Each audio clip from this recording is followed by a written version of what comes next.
둘로 나누게 됩니다. 하나는 예수님이 탄생하기 이전의 시대를 우리는 BC라고 합니다. 그래서 우리가 그렇게 말하고요. 또 예수님이 탄생한 후에 AD, 주후라고 그러죠. 그래서 우리 달력에 오늘 2021년, 이 주후 2000, 예수님이 오신 후 2021년이 되었다.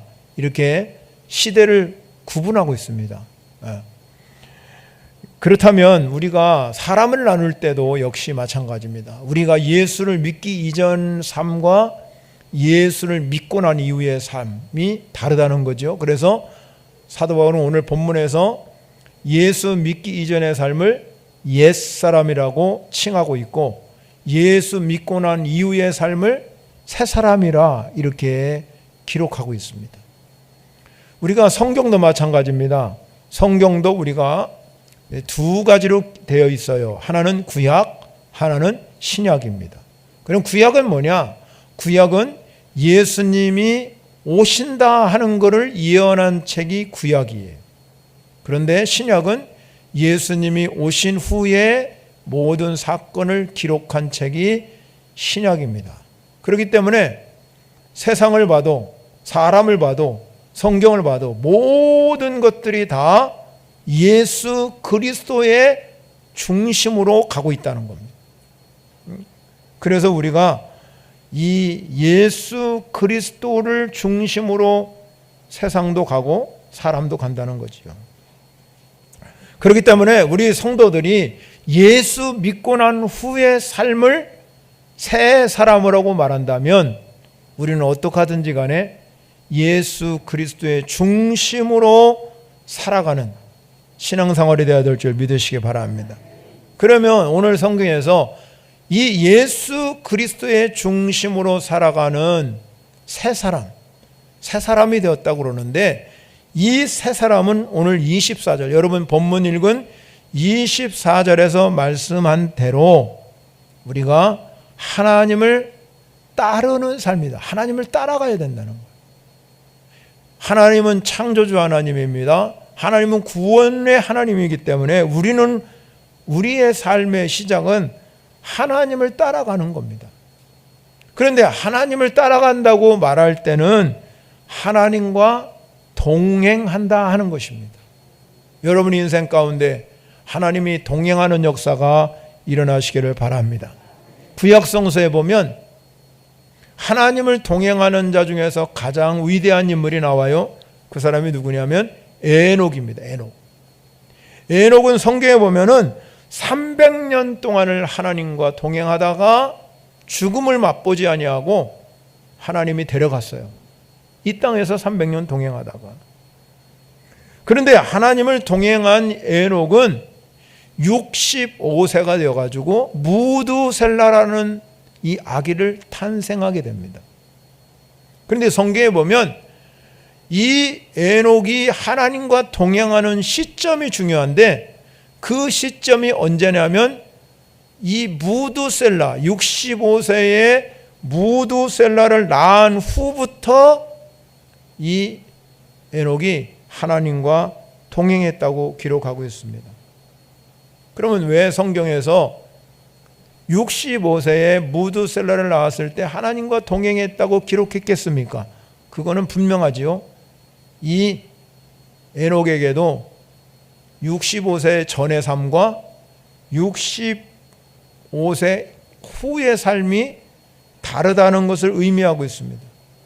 그렇다면 65세까지는 옛사람의 삶의 방식을 살았다는 이야기고, 65세 이후부터는 새 사람의 삶을 살았다는 이야기입니다. 그래서 이 무두셀라를 낳은 이 시점부터 에녹의 삶이 이전의 삶과 이후의 삶으로 나눌 수가 있습니다.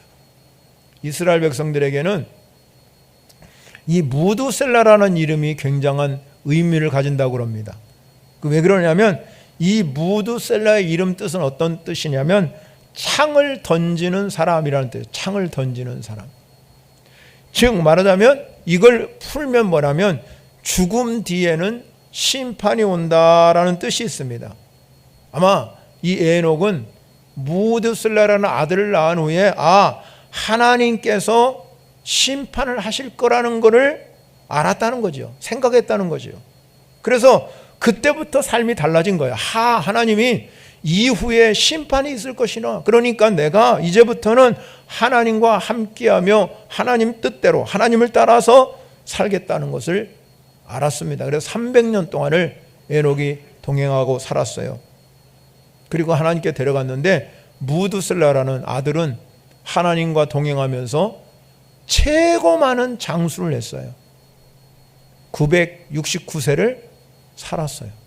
그런데 그 후손에서 누가 탄생했냐면 노아라는 인물이 탄생했는데, 하나님의 심판, 이 하나님의 심판이 노아의 때에 일어나게 되었죠. 그런데 역시 이 노아도 하나님을 잘 따르는, 하나님과 동행하는 삶을 살았기 때문에 하나님께서 그를 통해서 방주를 건설하게 하시고 그 식구를 구원해 주신 줄 믿으시기 바랍니다. 우리가 이 땅에 살아가면서 그렇기 때문에 하나님을 따라가는 삶, 이 하나님과 따라가는 삶을 가리켜서 우리는 하나님과 동행한다 하는 뜻입니다.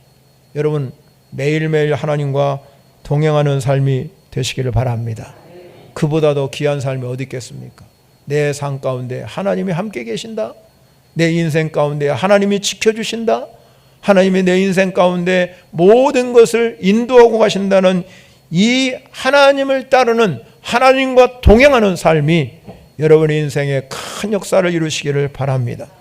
그럼 오늘 이 사도 바울이 하나님을 따르는 삶을 뭐라고 정의하고 있습니다. 첫째, 우리가 오늘 본문 22절에 가면 옛사람을 벗어 버리라 그랬습니다.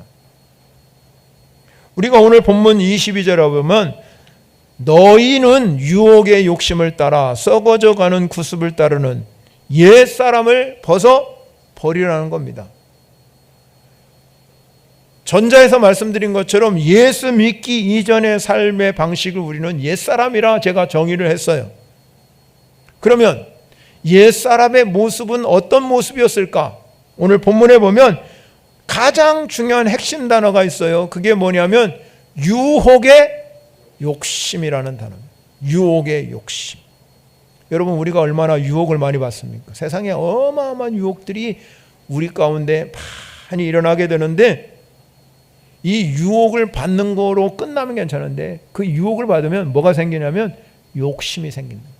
인간에게는 욕심이 자꾸 생겨요. 그래서 욕심이 잉태하면 우리가 죄를 낳고, 죄가 장성하면 사망을 낳을 수밖에 없는 그런 모습이 기록되고 있다는 겁니다.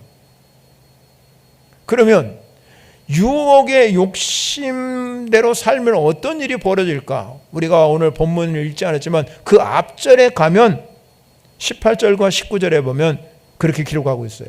그들의 총명이 어두워지고 그들 가운데 있는 무지함과 그들의 마음이 굳어짐으로 말미암아 하나님의 생명에서 떠나 있도다. 19절에 보면 그들은 감각 없는 자가 되어 자신을 방탕에 방임하여 모든 더러운 욕심으로 행하되라고 기록하고, 여러분 오늘 성경에 보면 유혹의 욕심에 이끌리면 마음이, 첫째 뭐가 굳어져요? 마음이 굳어져 버리는, 마음이 굳어져 버리는.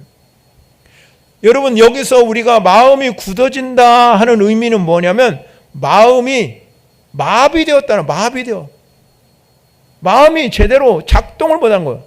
화인 맞은 양심이 되듯 작동을 못하니까 성경은 뭐라고 하냐면 하나님의 생명이 떠났다는 거예요. 하나님의 생명, 그 속에서 하나님의 생명이 떠났어요. 그러니까 마음이 굳어져서 마비되니까 어떤 현상이 일어나냐면 하나님을 무시해버려요.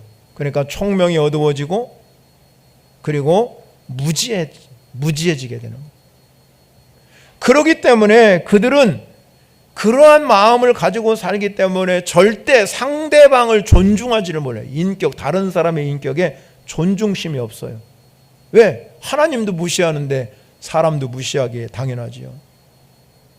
옛사람의 삶의 방식은 그렇기 때문에 절대 하나님의 심판을 두려워하지 않는다는 것입니다. 그래서 감각이 없어요. 하나님이 계신지 없는지 감각이 없어가지고 자신을 어디에 놔두면 방탕한 길에 그냥 내버려 두는 겁니다. 방임하게 된다 오늘 성경은 말씀을 하고 있습니다. 여기서 방탕이라는 말은 의미는 뭐냐면 방탕이라는 의미는 기준이 없다는 기준. 삶의 기준이 없어요. 그래서 제멋대로 사는 겁니다. 절대적인 이 삶의 가치가 없다는 겁니다. 뚜렷한 기준이 없는 거예요. 금세기의 유명한 철학자인 프란시스 세파라는 박사가 이런 말을 했습니다. 현대인의 가장 커다란 불행은 하나님의 절대성을 인정하지 않는다는 것, 상실했다는 것. 그래서 절대적인 가치관이 사라졌어요. 모든 것은 지금 보세요. 상대화되어 있습니다. 상대화. 그래서 여러분 뭐 동성애 차별법 이런 평등법 별게 다 상대화되어 있기 때문에. 그래서 여러분 상대화되었기 때문에 사람들이 그렇게 말해요. 왜 사람이 꼭 그렇게 행동할 필요가 있겠냐 이 말이죠. 그래서 남자가 여자 만들 수 있고 여자도 남자 만들 수 있고 그런 시대에 우리가 살고 있잖아요. 그렇기 때문에 절대적인 가치가 기준이 사라졌기 때문에 이 셰퍼 박사가 하는 얘기는 뭐냐면 인간에게 이렇게 상대화될 때 가장 무서운 질병이 하나 있는데 그게 타락이라는 겁니다. 타락. 여러분 오늘 본문에서 타락의 근본 이유가 뭐라고 그랬냐면 오늘 말씀 마지막 우리가 보게 되면 뭐냐면 19절에 보면 우리가 오늘 읽지 않았지만 그 앞절에 보면 모든 더러운 것을 욕심으로 행하는 그런 인생을 살게 된다는 겁니다. 여러분 우리 모든 종교뿐만 아니라 삶은 인간에게 가장 불행하게 만드는 가장 큰 이유가 욕심이랍니다. 불교에도 108번뇌가 욕심 때문에 생긴다고 했습니다. 그런데 여러분 우리가 모든 종교, 모든 삶을 우리가 이와 같이 욕심 때문에 여러분 경고하고 있지만 사람들은 욕심에 빠져서 거기서 헤어나오지 못할 때가 많아요. 욕심의 날개를 달아가지고 불나방들이 파멸의 불 속에 들어가는 것과 똑같다는 것이죠. 그래서 오늘 사도 바울은 이 욕심에 우리가 유혹의 욕심에 끌려가게 되면 따라가게 되면 어떻게 됩니까? 썩어져가는 구습으로 따를 수밖에. 내가 썩어져가는 구습이라고 그랬어요. 옛 습관. 그러니까 우리가 예수 믿기 이전에 행하던 모든 습관을 우리는 이 성경에서 썩어져 간다 그렇게 말하고 썩는 거다. 그거는 부패되는 것이다. 분명하게 성경은 우리에게 말씀을 하고 있습니다. 그래서 이 옛사람을 벗어 던지라는 겁니다. 벗어버리고 우리는 새 사람으로 지음받기를 바랍니다. 여러분 그것이 우리가 해야 할 사명이에요. 사명. 어떻게든지 우리는 유혹의 욕심에 끌리면 안 돼요. 그래서 사도 바울은 고백하기를 자신에게 있는 정욕과 탐심을 십자가에 꽉 못 박았다. 그렇게 기록했어요. 누구나 다 이 욕심과 탐심은 마음 가운데 다 가지고 있는데 이 욕심과 탐색이 뭐를 끌냐면 유혹으로 끌려가면 이게 문제가 되기 시작하고 유혹의 욕심에 따라가면 우리는 예수 그리스도 믿기 이전에 구습에 따라서 옛사람의 형태로 예수 믿어도 그대로 살아갈 수밖에 없는 그런 존재라는 것입니다.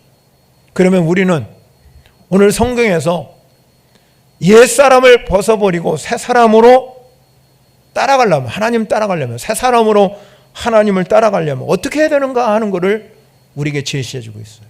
23절 보면 이렇게 말하고 있습니다. 23절에 가면 오직 너희의 심령이 새롭게 되라 그랬어요. 우리의 심령이 어떻게 되라고요? 새롭게 되라. 새롭게. 여러분 매일매일 여러분 주일에 와서 하나님을 찬양하고 경배하고 기도하며 나갈 때 우리 심령이 새로워져야 될 줄 믿습니다. 은혜로 새로워지고 여러분이 말씀을 듣다 새로워지고 내가 힘을 얻어서 새롭게 새로운 피조물로 자꾸 거듭나야 영혼이 잘 되면 여러분의 삶에 하나님의 축복이 넘쳐 흐를 줄 믿으시기 바랍니다. 그렇다면 우리가 심령을 새롭게 하라. 사도 바울이 심령을 새롭게 하라. 매일매일 새롭게 하면, 여러분 하나님을 만나면 그보다 큰 기쁨이 없어요.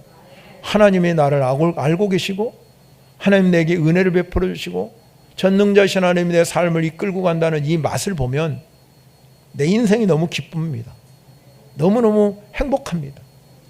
그런데 그걸 모르면 내 삶이 자꾸 이 구습에 쫓아가 옛 생활에 달아갈 수밖에 없는 그런 모습이 되는 거예요. 여러분 하나님을 만나야 될 줄 믿으시기 바랍니다. 심령을 새롭게 한다는 거, 하나님을 만나라는 거. 하나님, 여러분 인간은 누구나 다 죄인이라고 성경은 기록하고 있잖아요. 그런데 예수 믿는 순간 우리는 죄인이 의인 되었다는 거예요. 그러면 우리가, 여러분이 다 예수를 믿습니다, 신앙 고백합니다. 근데 중요한 게 뭐냐면 예수 믿는 순간에 진정한 회개가 있어요. 진정한, 그냥 회개가 아니라 나 예수 믿겠습니다, 지난날의 죄를 하나님 용서해 주세요, 이걸로 끝나면은요 그건 회개가 아니에요. 진정한 내 삶에 예수 그리스도가 내 안에 오셔서 내 심령을 새롭게 할 때는요, 내가 지난날에 모든 옛 습관을 벗어버리려고 하면 진정한 회개를 하나님께 올려드려야 돼요. 이게 우리는 인생의 터닝 포인트라고 말합니다. 인생이 바뀌는 거예요. 새 사람으로, 옛 사람에서 새 사람으로 바뀌는 가장 중요한 요소가 뭐냐면 하나님 앞에 진정으로 내 마음을 토해서 하나님께 회개의 눈물을 흘릴 수 있어요. 그 회개의 눈물 가운데 가장 소중한 게 있어요. 그게 뭐냐면 내가 죄인이었다는 사실이에요. 내가 죄인이었다는 사실. 여러분 이 죄인이었다는 사실을 우리가 알고 깨닫고 그리고 내 죄를 십자가에 탁 내어놓으면 주님 만나게 될 줄 믿으시기 바랍니다. 여러분 인생 가운데 예수 만나셔야 돼요. 진정으로 예수를 만나시면 그 주님이 나에게 철두철미하게 회개의 영을 부어주시고 주님을 모시고 살 수 있도록 만들어 주십니다. 살다 보면 내가 아무리 예수를 만나고 내가 예수를 주인으로 모시고 살다 보면 환경이 나를 지배하고 사람이 나를 못 살게 굴어서 어느 때는 낙심도 되고 상심도 되고 실망도 되지만 다시 하나님이 그 영을 새롭게 해주신다. 그래서 우리가 살아가는 거예요. 우리가 이 살아갈 수 있는 힘이 어디 있으냐? 심령이 매일매일 하나님이 새롭게 하니까 사는 거 아니에요. 살아가는 겁니다. 생이라는 게 그렇잖아요. 여러분 인생을 살아가면서 우리에게 주신 하나의 삶에 뭐가 있다면 자꾸 되살아나는 거잖아요. 상처받아도 낫고 질병 걸려도 낫고 약 먹어서 낫고 그렇지만 다 회복할 수 있는 능력을 하나님이 주셨어요. 아무리 사랑하는 사람이라도 잊어버리고 떠나가도 회복됩니다. 내가 그 사람 잃어버려요. 금방 잃어버려요. 아무리 울고 짜고 내가 저 사람 아니면 죽습니다 기절하고 가지만 나중에 뻘떡 일어나서 자기 살아요. 왜 그래요? 살아갈 수 있는 능력을 주셨기 때문에 어쩔 수 없습니다. 그거는 하나님이 내가 그러면 우리 다 죽어야지. 어떻게 살아갑니까? 세상을 살아갈 방법이 없잖아요. 그런데 아무리 내가 여러분 제일 사랑하는 사람이 내 곁을 떠난다 할지라도 나는 사는 거예요. 근데 여러분 나만 살면 안 되잖아요. 내 영이 살아야 되잖아요. 내 영이 살려면 심령이 새롭게 돼야 되는데 그 심령이 새롭게 되려고 그러면 여러분이 철두철미한 회개의 경험이 있어요. 이 회개의 경험이 없으면 예수 믿어도 옛사람의 방식을 벗어나질 않아요. 옛사람의 방식을 벗어나려면 철두철미하게 내가 죄인인 걸 인정하고 십자가의 보혈의 능력이 뭔가를 경험해야 됩니다. 그게 없으면 회개가 일어나지 않은 거예요. 그러면 입으로는 내가 주인을 시인하지만 마음속에 진정으로 주님을 모실 수 있는 힘과 능력이 없어요. 내가 주님이 나의 주인이다. 이왕 여러분 예수 믿을 바에는 하나님 음성 들어야 되잖아요. 하나님 만나셔야 되잖아요. 매일매일 하나님과 동행하는 삶이 되려고 그러려면 하나님이 나에게 속삭여 해주시고 내 인생을 주관하려면 이왕 예수 믿을 바에는 그냥 옛사람의 방식대로 살지 마시고 내 심령이 새롭게 돼서 주님 앞에 이 멋있는 주님 만나보시면 얼마나 좋을까요? 진짜 하나님 만나면 그보다 큰 기쁨에서 돈요? 없으면 없는 대로 살아요. 여러분 가장 소중한 하나님 만나보세요. 그분이 얼마나 내 인생을 책임지고 역사하는지를 경험하셔야 될 줄 믿습니다. 여러분. 그것이 바로 철저한 회개. 회개하는 삶이 일어날 때 내 심령은 반드시 새롭게 되는 은혜의 경험이 일어날 줄 믿습니다. 그래서 즐거운 거예요. 주일날 오는 게 행복하고요. 주님을 만나는 시간이 너무 준 거예요. 우리가 하나님이 가장 기뻐하는 일은 예배하는 일이거든. 하나님이 그보다 기쁘게 여기는 일이 없어요. 여러분 세상에 아무리 봉사를 많이 하고 많이 구제를 하고 선교 많이 해도 제일 기뻐하는 일은 내 몸과 마음과 정성을 물질을 들여 오늘 주님께 나와 예배하는 거 가장 소중해 생각. 하나님 그 새 사람을 입은 사람들이 심령이 새롭게 되는 게 얼마나 소중한가. 그러면 이렇게 우리가 심령이 새롭게 되어서 새 사람을 입었어요. 새 사람. 그러면 우리가 새 사람이 입었는데 하나님을 따라가요. 새 사람은 인생의 방법으로 살면 안 되잖아요. 구습에 쫓아가면 안 되잖아요. 타락의 길로만 가면 안 되잖아요. 그럼 우리는 새 사람을 입고 이제 새 옷을 입고 어디를 따라가야 하냐면 하나님 따라가야 돼요. 그러면 하나님을 따라가야 되는데 오늘 24절에서 두 가지를 말씀하고 있어요. 그 두 가지가 뭐냐면 의와 거룩입니다. 의와 거룩. 하나님께서 우리가 이 세상을 살아가면서 하나님을 따라가는데 처음부터 끝까지 목적이 분명한 거예요. 세상 사람들은 환경에 따라서 목적이 바뀌고 상황에 따라서 목적이 바뀌지만 우리의 목표는 딱 하나예요. 하나님 따라가는 거예요. 예수 따라가는 거예요. 그것이 우리의 목표입니다. 새 사람이 되었다. 심령이 새롭게 되었다는 것은 아까 말한 것처럼 생명이 떠났기, 하나님의 생명이 떠났기 때문에 새 사람을 입는 순간에 우리 안에 생명이 들어오는 거예요. 새 생명이 들어와요.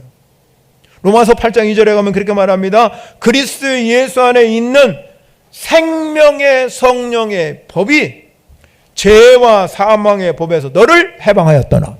그러니까 우리 죄와 사망에 빠질 수밖에 없는 우리가 여러분 예수 그리스도를 우리 안에 새 생명으로 받은 순간에 생명을 얻게 된 줄 믿으시기 바랍니다.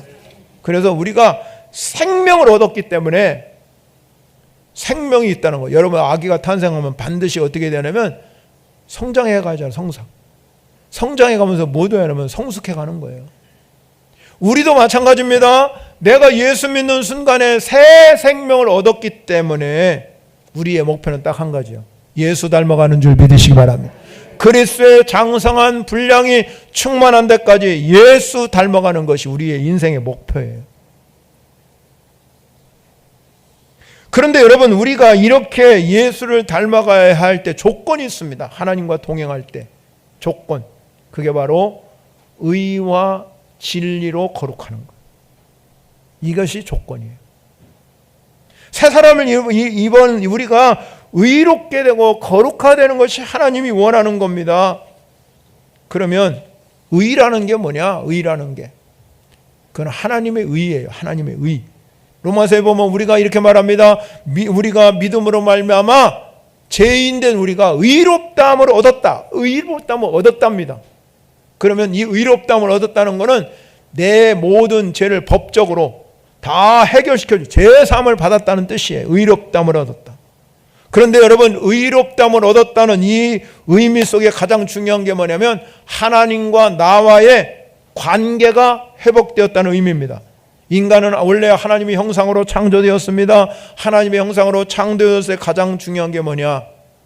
하나님이 우리에게 말한 것입니다. 하나님은 우리 인간과 대화하며 관계하며 살기를 원했어요. 그런데 죄가 들어와서 단절됐잖아요. 하나님 모른다고 살아요. 그러므로 죽음이 들어왔습니다.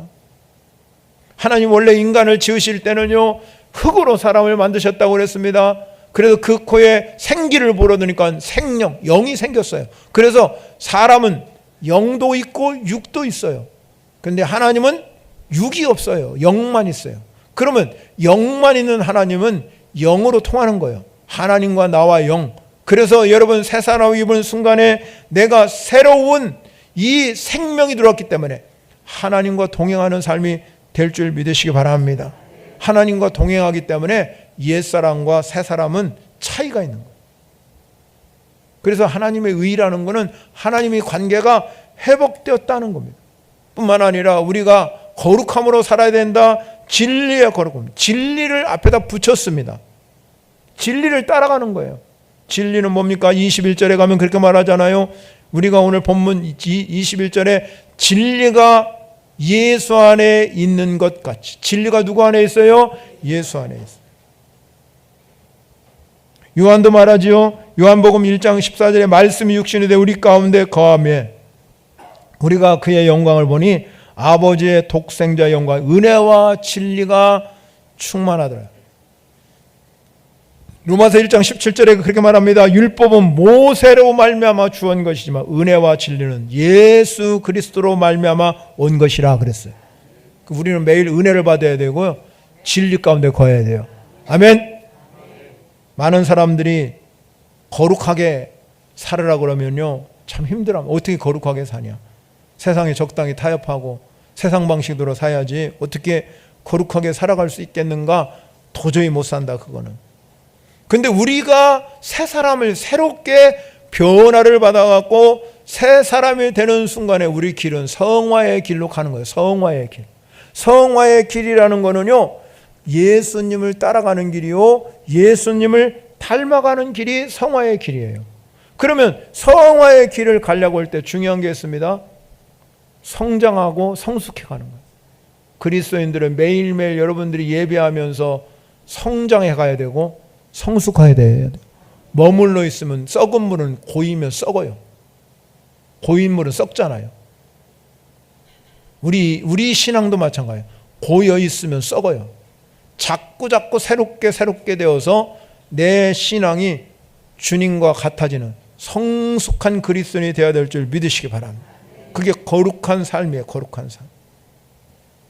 이 진리로 거룩해질 때 여러분 안에 하나님의 능력의 역사가 일어날 줄 믿으시기 바랍니다. 예수 그리스도가 진리인데요. 성경 요한복음 1장 1절에 보면 태초에 말씀이 계셨다고. 그런데 이 말씀이 하나님과 함께 계셨는데 말씀이 곧 하나님이라고 그랬어요. 진리이신 예수님이 말씀이 육신이 되어서 왔다잖아요. 그러면 예수 그리스도가 진리면 하나님 말씀이 곧 진리입니다. 하나님 말씀이 진리이기 때문에 성경은 예수 그리스도의 중심으로 되었다고 서론에 말씀드린 것처럼 진리 안에 거룩함을 입으려면 말씀을 매일매일 먹어야 됩니다.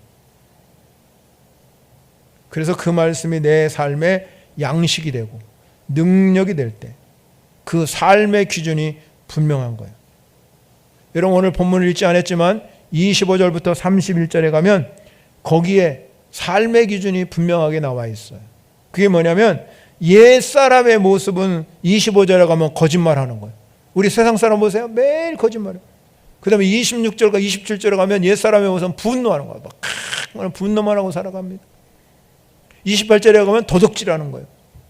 28절에 가면 더러운 삶을 사는 거예요. 31절에 가면 악의를 저지르는 이 모든 것들이 다 옛사람의 모습을 적나라하게 사도 바울이 이야기를 했는데 그러면 사도 바울이 이 에베소서를 서신서를 에베소 교회에다 보냈어요. 그러면 에베소 교회에다 보냈다는 의미는 누구에게 보냈다는 얘기예요? 예수 믿는 사람에게 보냈다는 의미입니다. 그러면 그 당시에 예수 믿는 사람들도 옛사람의 모습을 벗어버리지 못한 사람이 너무나 많다는 거죠. 그러니까 사도 바울이 이런 모습을 좀 벗어버렸으면 좋겠다. 그리고 새 사람의 모습은 뭡니까? 그거 반대죠. 거짓의 반대는 여러분 참된 삶이라고 그랬고요. 분노의 반대는 직접적으로 명시하진 않았지만 인내, 절제, 오래 참음이라고 말했습니다. 그리고 도둑질의 반대는 남에게 베풀고 구제하는 거라고. 더러운 말하는 건 반대는 선한 말 하라고 그랬고요.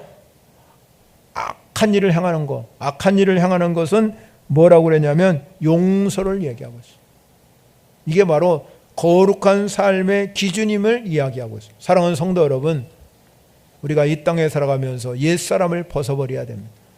여러분의 매일매일 심령이 새롭게 되시기를 바랍니다.